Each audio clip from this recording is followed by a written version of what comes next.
Congratulations, Jessica, really, congratulations. Thank you.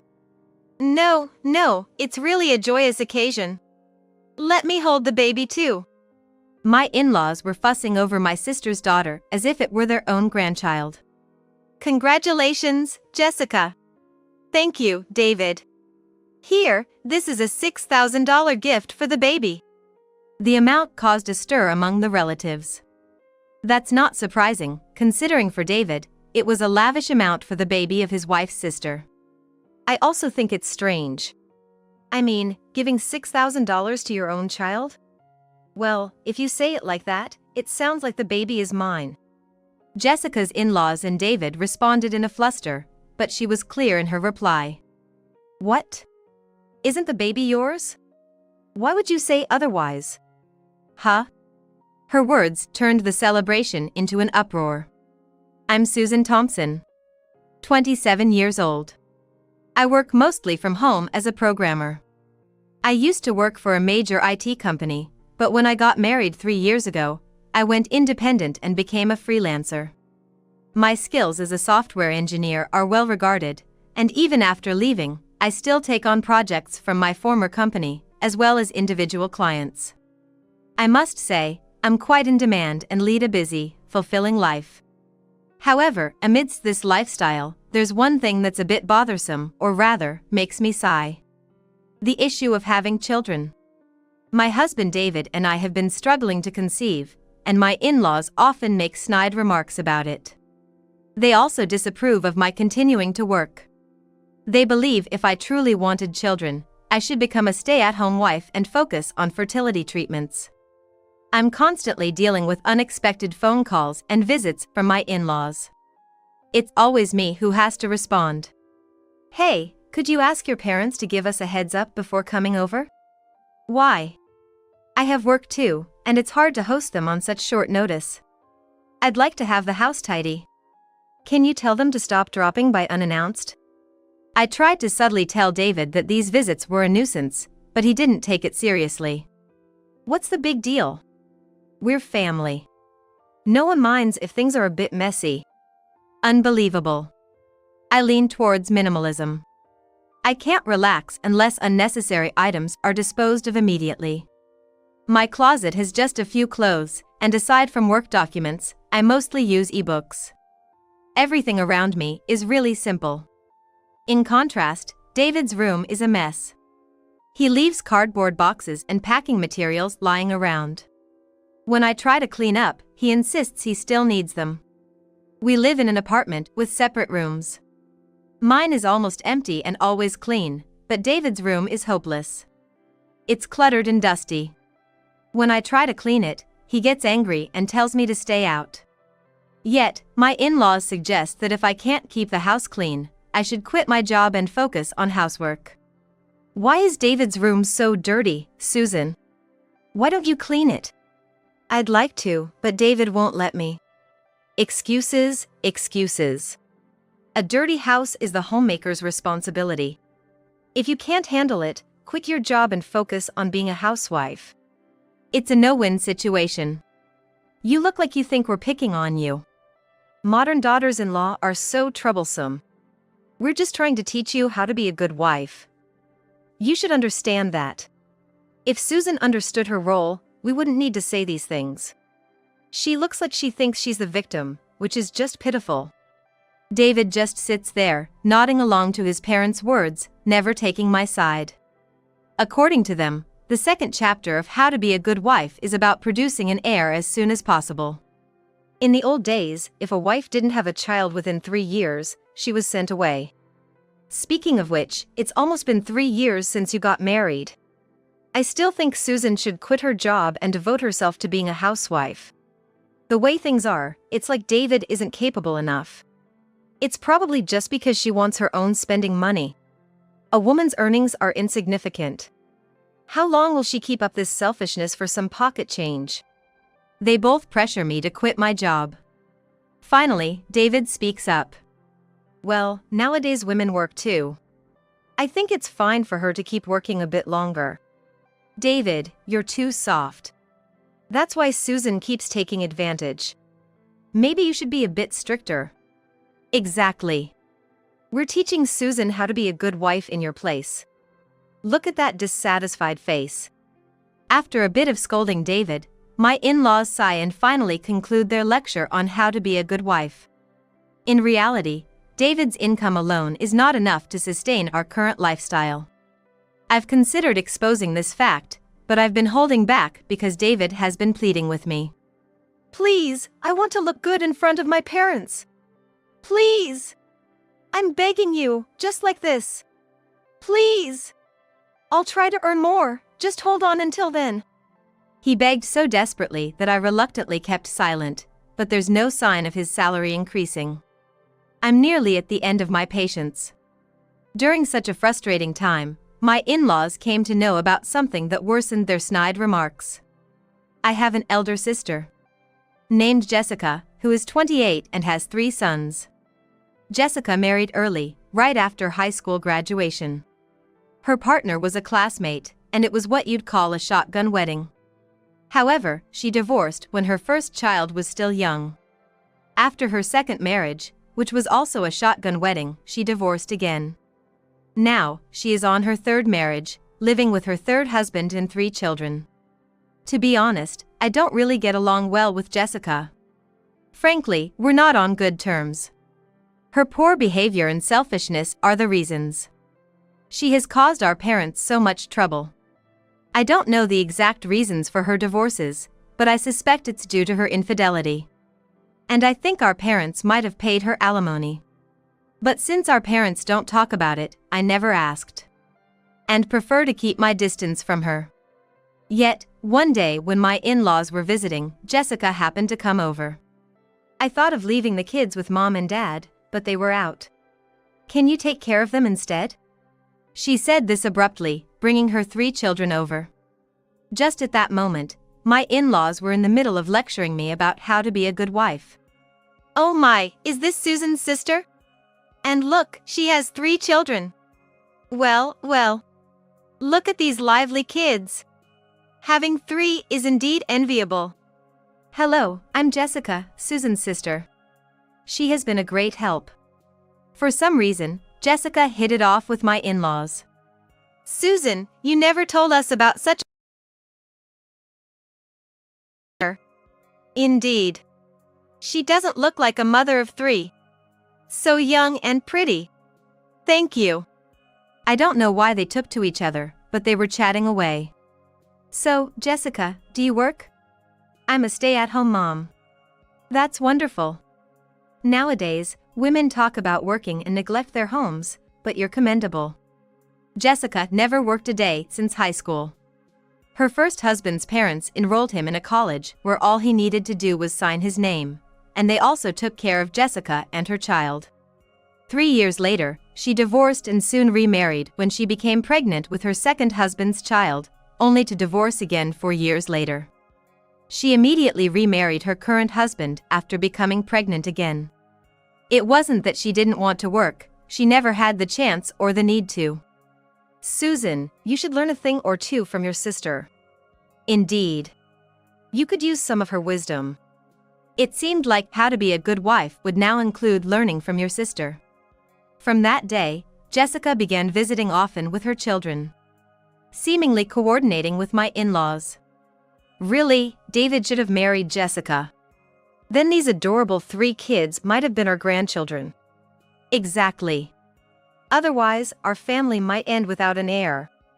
Jessica seemed pleased with the praise from my in-laws and would leave with some pocket money after basking in their attention. This became a routine. During these times, the care of her children was always dumped on me. Susan, take good care of the children. Yes, it'll be good for you to awaken your maternal instincts. It's good practice for you too. After several instances, I reached my breaking point. I work from home, not just idly spending my time. I repeatedly tried to explain this, but it was ignored. Enough already. Tell your parents not to come to our house. I appealed to David, but he just seemed annoyed. Your sister comes over too, it's not fair to tell only my parents not to come. That's why I don't want either of them coming over. I can't work like this. Are you okay with me quitting my job? That would be a problem. David knew well that we couldn't maintain our lifestyle if I stopped working. Perhaps that's why he acted quickly this time. Somehow, he managed to stop both his parents and Jessica from visiting. It seems they meet somewhere else now. I know this because after their meetings, my in-laws would call to praise Jessica. Jessica is really admirable, having 3 kids in an era of single children. She even wants more. Really, you should take a page out of your sister's book. It seems that after meeting with Jessica, they decided to make snide comments to me. As far as I was concerned, as long as they didn't come to our house, it was fine. I could just nod along to their phone calls. But around that time, David's behavior began to change. He started coming home late and going out on weekends more often. "I'm just trying to work hard, so I'm a bit busier," he said. But I started to doubt if it was really just work. He would smirk while secretly checking his phone and make calls outside the house. I couldn't help but suspect that he was talking to another woman. Then, after a while of this going on, Jessica contacted me. She was pregnant with her 4th child. When the baby was born, it was a girl. Jessica was overjoyed with her first daughter, as her first 3 children were boys. "We must go celebrate with her. Indeed, it's truly a joyous occasion. We must attend the celebration." With my in-laws saying so, I proposed an idea. "If we're going anyway, why don't we all go together? Let's invite our parents, Jessica's in-laws and relatives. Let's have a grand celebration." "That's a good idea. Susan, you do come up with good ideas sometimes. Let's celebrate in a big way." Once Jessica was feeling better and the baby had settled, we planned a celebration in a private room at a restaurant. The attendees were the guests of honor, Jessica and her husband with the baby, her husband's parents, grandparents, sister and her husband, brother and his wife, our parents, and us, making a total of 17 people, including my in-laws for some reason. Jessica's 3 older children were left with a babysitter. Another one of my suggestions. With so many adults gathered, it might be boring for the kids. Why not have them stay home this time, and we can have a separate celebration for them later? Jessica and her husband thought about it, but I added, "Of course, I'll pay for the sitter. It's part of the celebration." They happily agreed. The private room in the restaurant was decorated with congratulations and arranged so that the family could comfortably celebrate. The first-class restaurant truly offered the best setting. It was perfect for today's celebration. One by one, everyone congratulated Jessica, who was clearly delighted. Her husband, sitting next to her, seemed a bit embarrassed by the grand celebration but thanked everyone with a smile. "Congratulations, Jessica, really, congratulations. Thank you. No, it's really a joyous occasion. Let me hold the baby too." My in-laws were fussing over her daughter as if it were their own grandchild. "Congratulations, Jessica. Thank you, David. Here, this is a $6,000 gift for the baby." The relatives were abuzz at the amount. For David, it was an exorbitant sum to give for the baby of his wife's sister. "Thank you," Jessica said as she accepted the envelope as if it were expected, but the murmuring among the relatives didn't subside. Her husband looked confused, glancing between Jessica and David. "David, I can't accept such a large gift." "It's okay, please accept it." "But this is too much." He seemed truly troubled. "It's just a token from David, please accept it." Yes, don't hesitate." My in-laws encouraged him with smiles, but he remained motionless. Then David turned to me. "Tell him to accept it, Susan. Come on, quickly, tell him not to hesitate." "Don't hesitate?" "Yes, of course." Since they said not to hesitate, I spoke my mind without holding back. "I think it's strange too. Giving $6,000 to your own child." My words stirred up more commotion among the relatives. "What are you saying? That's Jessica's husband's baby." "Yeah, what nonsense are you talking about? It sounds like you're saying the baby is mine. David and my in-laws responded in a flurry, but I was clear in my reply. What? Isn't the baby yours? Why would you say otherwise? Huh? My words turned the celebration into chaos. What are you talking about? It's okay, no need to hide it. I said this and pulled out a bundle of photos from my bag. Here, everyone, have a look. I scattered them like confetti. What are you doing? What's this? The photos clearly showed David and Jessica in compromising, unmistakably adulterous positions. Why do you have these photos? Why would you do this? Jessica and David scrambled to pick them up, but it was impossible to gather all the dozens of photos. Her husband picked up a few. Don't look! Jessica snatched them from her husband's hand, but it was too late. He had seen the evidence of his wife's infidelity. The commotion wasn't limited to Jessica and David. My in-laws turned pale and froze. Thank you, my dear in-laws. What? What for? I thanked them with a beaming smile. Thanks to you too, I was able to take these photos. I'm truly grateful. The in-laws exchanged confused glances. David's behavior had started to change around the time he and Jessica began meeting outside. The timing was too good, and though I had suspicions, part of me couldn't believe it. It seemed unthinkable for a man to have such relations with his wife's sister. Despite the classic signs of infidelity, I didn't know who the other person was and was pondering how to get proof when I noticed something odd. On days when my in-laws made strange calls, David's behavior was off, and Jessica would drop off her kids at our parents'.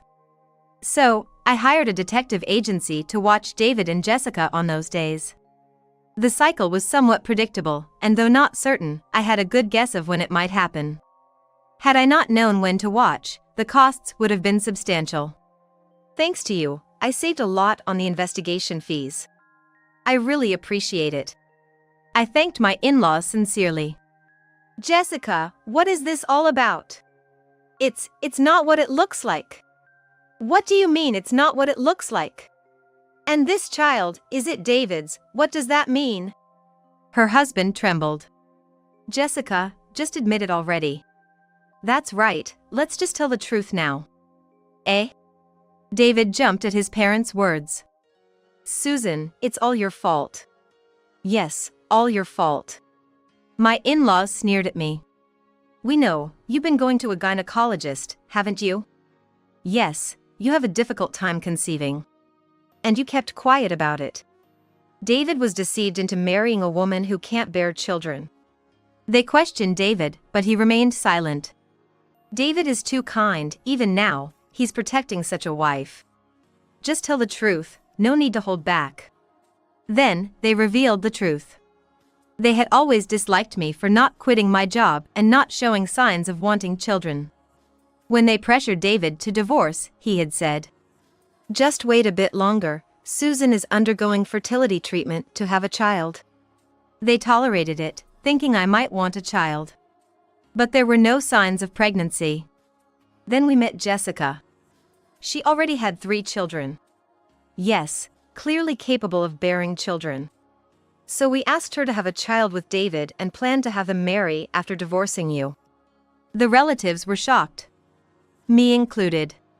So you helped Jessica and David to have an affair, that's it? Yes, and once she had the child, you and David were to divorce, and he would remarry Jessica. You're no longer needed, just divorce David already. I was stunned by their audacity. Yes, I plan to divorce David. A man who cheats with his own sister-in-law is useless to me. Just making excuses. Good for you, David, now you can live with Jessica and your daughter as a family.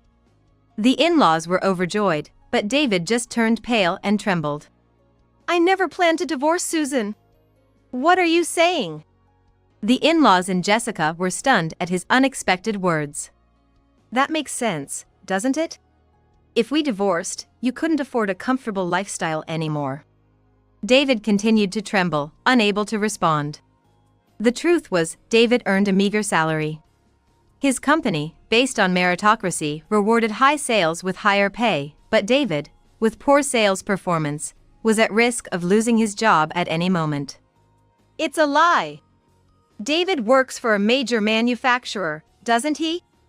I heard he was earning a lot. He's a contract worker at a subsidiary of a major manufacturer. Eh? That was the truth. David, unable to find a job after college, managed to get hired as a contract worker at his current company.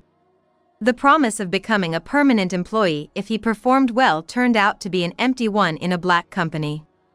I felt sorry for him. But if that were the case, he should have looked for a new job or tried to improve his performance instead of just complaining and doing nothing. I was told he worked for a major manufacturer too. But I didn't choose to marry him for his company. I believed him when he said he was working hard to become a permanent employee. So you lied. You liar. Jessica slapped David hard, and he tried to escape but couldn't avoid the blow. I thought you were a high earner. What am I supposed to do with your child I was deceived into having? That's okay, the child definitely isn't David's. I decided to tell everyone the truth. I indeed went to a fertility clinic. But it wasn't me who had the problem, it was David. That was the fact. After being blamed by my in-laws for not having children, we had tests done, and I was fine.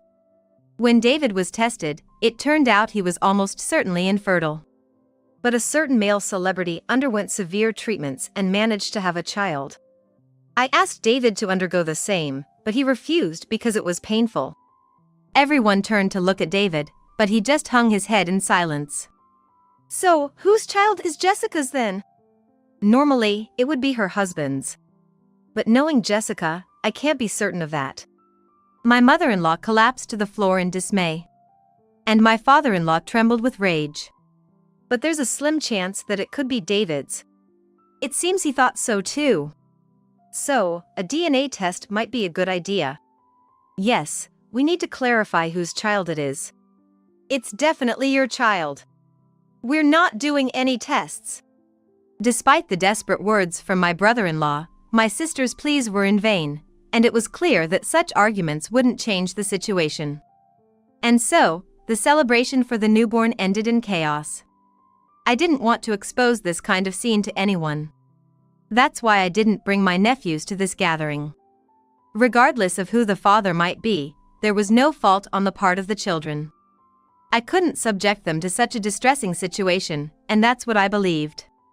Fortunately, the child my sister had just given birth to was indeed my brother-in-law's.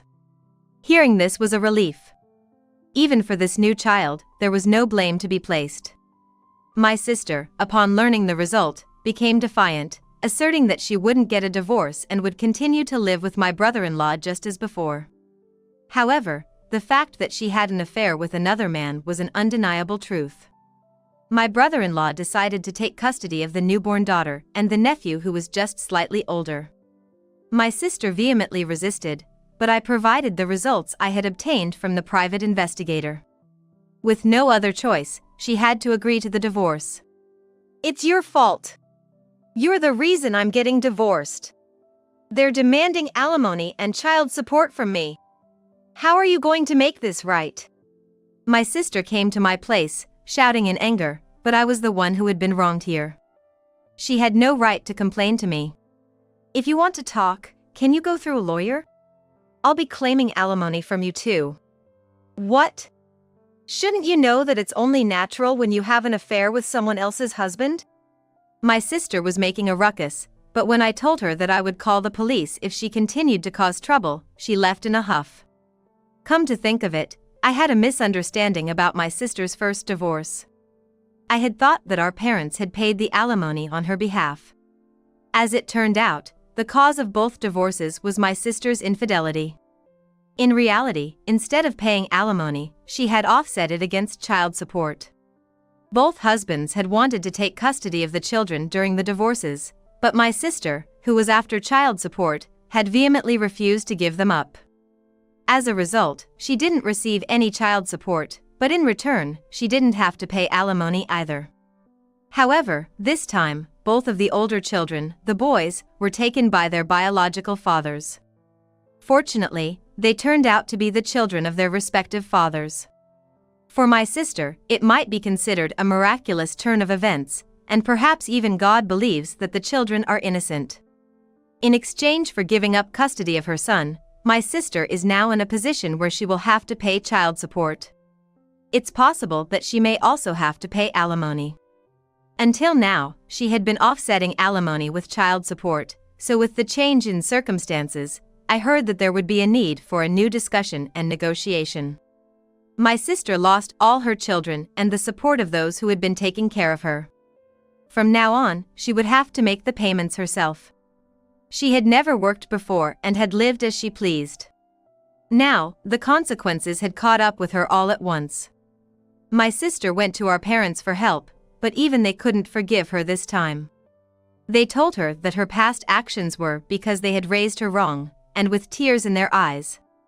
They advised her to find a live-in job, work diligently, and turn her life around. However, it was unclear whether my sister truly understood this advice. After all, my sister, who learned the truth later, even came to me in tears, which was quite surprising. Both my in-laws and my sister believed that David was a high earner. So, my sister confessed that she had intended to abandon her ordinary office worker husband, Bob, and remarry David once she had children. But it was a lie. I was deceived too. In other words, I'm the victim of your husband. The real high earner was you. So, please help me, I beg you.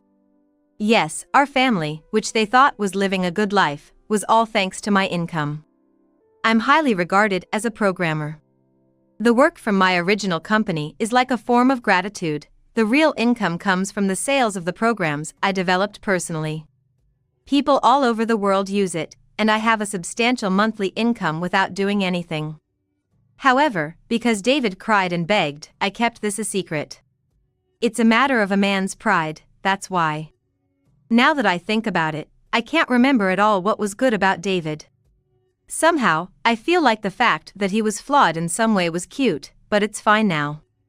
I've come to understand that a bad man is just a bad person. David didn't want to get a divorce and cried, resisting it. Perhaps he thought that, like before, if he cried, he could somehow manage to get through it. What I love, is only you. Oh, really? Even though you cheated on your sister? No, that's because my parents told me to, and that's why I wanted a child. David claimed unbelievable things and used it as an excuse for his infidelity. So, I really believed that it was my child. I forgot that I had a body that couldn't have children. If I had remembered, I wouldn't have done it. It's truly exasperating. David, with his man's pride, apparently couldn't believe it. Even that $6,000, my parents told me to give it, so that's why I did. I didn't give it with celebratory feelings. I haven't paid a penny. David boldly asserts such an embarrassing thing. It's not something an adult would say. I felt exhausted, feeling all the strength drained from my body. Talking to him any further would be pointless. That's enough. Does that mean you'll forgive me? No, of course not. You don't need to say anything else. I'm not going to listen anymore. I told David to go through a lawyer from now on and kicked him out of the house. I have no intention of letting him inside anymore. I'll send all that trash to my parents' house in one go. Of course, with postage due. Afterward, the divorce proceedings progressed smoothly, and I finally became a free woman. Of course, I made sure he paid alimony. He asked for it to be divided, but I couldn't trust him at all. He'd definitely stop paying halfway through. When I mentioned that if he couldn't pay all at once, we'd have to go to court, he somehow managed to come up with the full payment. Maybe my in-laws paid it, but money is money no matter where it comes from, so I accepted it gratefully. Now, my in-laws won't criticize me, and I won't have to listen to David's pathetic complaints anymore. I didn't want to hear anything about David's child, but it seems that the world is small, or maybe it's impossible to do bad things, as my sister's acquaintance is a neighbor of my in-laws, and what my in-laws did spread like wildfire. Nowadays, My in-laws are famous as the dreadful couple who facilitated their son's affair with his wife's sister, and David is known as the good-for-nothing husband who cheats at his parents' bidding. They can't show their faces and have become pariahs in the neighborhood. Additionally, the news of this scandal reached David's workplace, making it difficult for him to work. He eventually resigned and has been trying to find a new job, but it hasn't been going well. I heard that he's mostly holed up at his parents' house now. But all of this doesn't matter to me as long as they don't come into contact with me. They are no longer part of my life. I felt a sense of relief as I tidied up the house. As planned, I started packing up David's belongings one by one to send them to his parents' house. I found myself humming a tune, enjoying the task. It's so much better now. I looked around the house, which had become less cluttered, and thought it was good that I could get rid of things I didn't need. They say that when you dispose of unnecessary things, new things come into the empty space, bringing good fortune. My house originally had plenty of space, but perhaps because of that one room and one person, luck hadn't been circulating. I opened all the windows in the house. It was winter, and the cold wind swept through the house, but it helped clear out the last traces of bad air. In the room that had now become completely empty, the room of my ex-husband, whose name I had already forgotten, I took a deep breath of the new air. Even in the cold breeze, it felt like there was a hint of spring in the air. I sensed that the bright season was just around the corner.